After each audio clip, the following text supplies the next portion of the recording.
Hey, movie buffs! Ever wondered what happened the day after Porky's? Well, let's talk about Porky's 2, The Next Day, a sequel that hit theaters on June 24, 1983.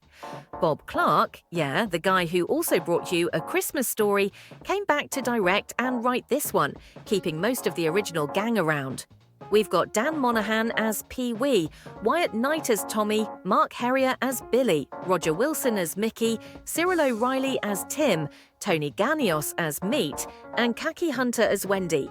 Plus, Eric Christmas is back as the no-nonsense Principal Carter, and Chuck Mitchell pops in for a quick cameo as Porky himself, but honestly, he's barely in it this time.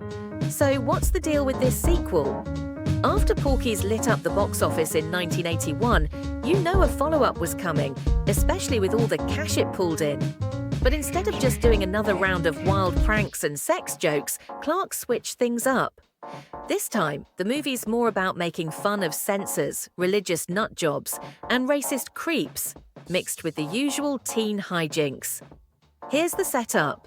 The Angel Beach High crew is trying to put on a school play about Shakespeare and Native American culture. Sounds legit, right? Well, Reverend Bubba Flavel and his uptight crew aren't having it, claiming it's immoral. And then the local KKK shows up, angry about the Native American stuff and just being jerks in general. Naturally, our heroes fight back the best way they know how, with laugh-out-loud pranks and some clever scheming that exposes how full of it the adults really are.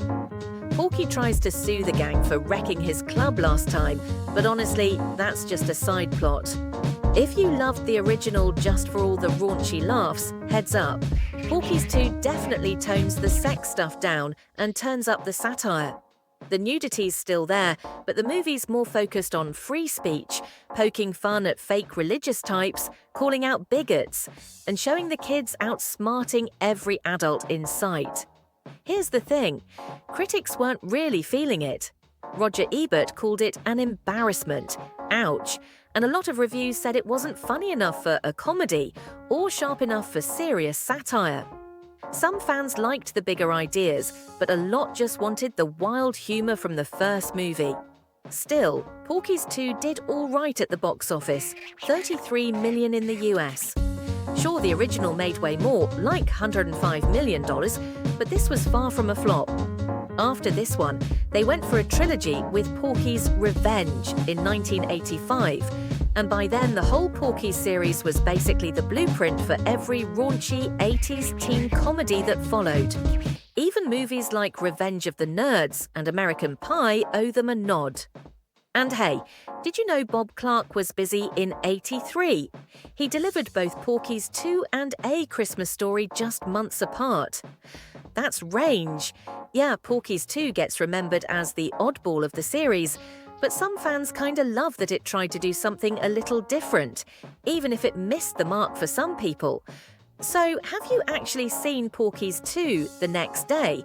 Tell us what you think in the comments, and make sure to subscribe to Movies of the 80s for more deep dives into movie weirdness. Fun fact, they filmed this one mostly in Florida again, keeping that Angel Beach spirit alive. Check it out and see for yourself if it's a forgotten gem, or just plain forgotten.